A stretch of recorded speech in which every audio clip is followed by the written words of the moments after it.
George Russell has been consistent. Nothing really special, but consistent. He doesn't really have the car, to be honest. But he's there in case something goes very wrong. Yeah, do you know, he did what he was supposed to do. Yes. No one's really mentioned him, but he's doing what he was meant to, which is alright. It's good for him. I think he also out-qualified Lewis, out-raced Lewis.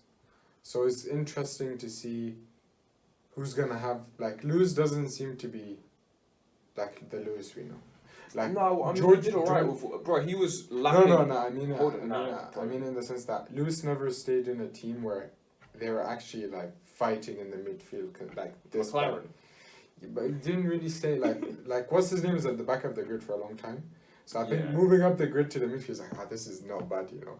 Whereas Lewis, obviously for him, this is like catastrophic. Oh no, yeah, of course, yeah. So like I think obviously it's probably mentally hurting Lewis a lot. There was actually a clip of him at the end. Obviously now everyone's got F1 TV.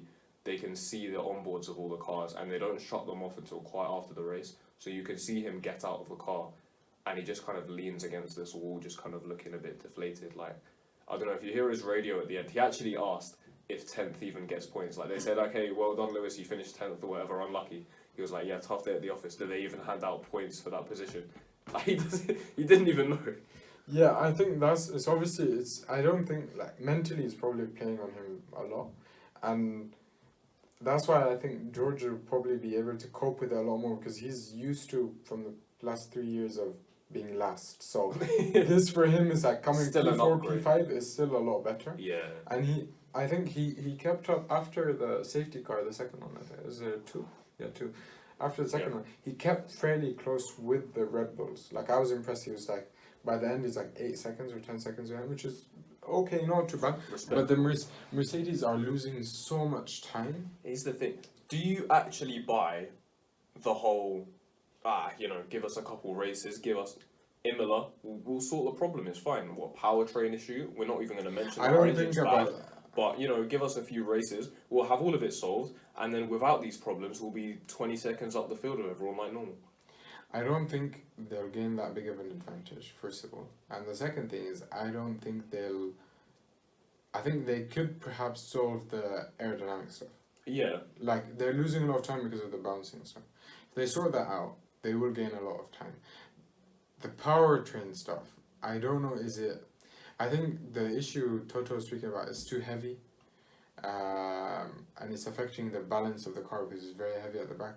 So I really don't know how they can fix that. Like, how much would they actually gain though? Because I don't know. No, obviously a kilo, 1 kilo of weight over. No, even then, but if they fix the aero stuff, a lot of people say, if they're fourth right now, or fourth fastest or third fastest, right now with all these issues, fix the issues. They've got to be really. I don't think it will be the jump from third fastest to they're winning a race, but I think it'll be kind of chipping away at those 8 seconds. Right. They're losing a second per lap. Okay, now we're losing 3/4 of a second, half a second. That's okay. Yeah, you're such an engineer. That's such an engineer. That's kind of because you're not gonna gain a second a lap in yeah, no, of course, because the way everyone's describing it is the aero gets fixed and then they win 4 races in a row because that's how life works. I really want to believe it as well. That's the problem. The thing is, I think even the engineers are a bit confused because what people don't understand is the philosophy of this car is different to pretty much every Formula 1 car that came before. The Formula 1 cars that came before were, let's say, fairly similar. They were different, but kind of in the same realm of kind of stuff. Yeah. This is the way they're generating downforce now is so different, and now you're getting issues because of the ways, because of the way you generate, ground effect. You're getting the bouncing, and now you have to remove the bouncing. But if you remove the bouncing, how about you just remove the ground effect? This is the balancing act of trying to get as much downforce as possible without incurring the bouncing stuff. Yeah. Because you end up losing so much time and grip and stuff. So it's a balancing. It's a kind of very delicate act of balancing this with this. And it's a very engineering thing. It is I hate trade-offs. Whenever my lecturers say the word trade-off, I actually really enjoy that. I trade off leaving the lecture and going to sleep. It's just such a better decision at that point. I hate trade-offs with a passion. But To be fair, I did hear this one thing about how, like, beforehand, quite a few years in a row, Mercedes would produce, they call it like a diva car, where it's like the setup window for the car is really small. So if you get the setup right, it's incredibly fast. If you get the setup wrong, it's really slow. But they learn how to adapt with it. Like, 2021, they obviously had the tough car. I think, was it 17? One of the years, the Mercedes they called it a diva like the entire year, even in articles and stuff. It might have been the 17 car, it might have been the 19 car, but that was quite dominant. Probably. It might have been 17 or 18 actually. I'm not sure, but like they're known to have these things. So clearly they're experienced in dealing with a diva car, seeing as they keep producing them.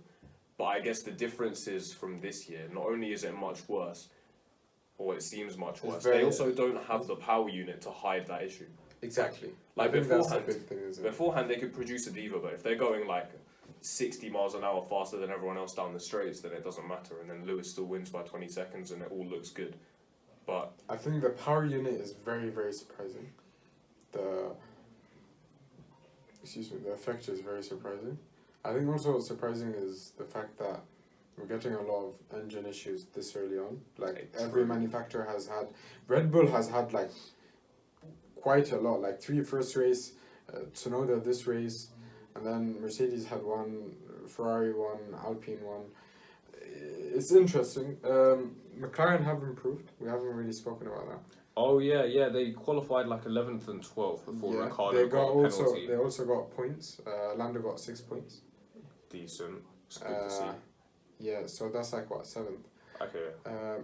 So I think McLaren are at that point where they fixed their brake issues, but Lando is saying that the issue isn't really the bouncing. Is I think they don't have enough grip going into the corners, so they're losing a lot of time because they have to really slow down and kind of fight the car to get around the corner. Yeah. But obviously, even with that, they're still able to get some points.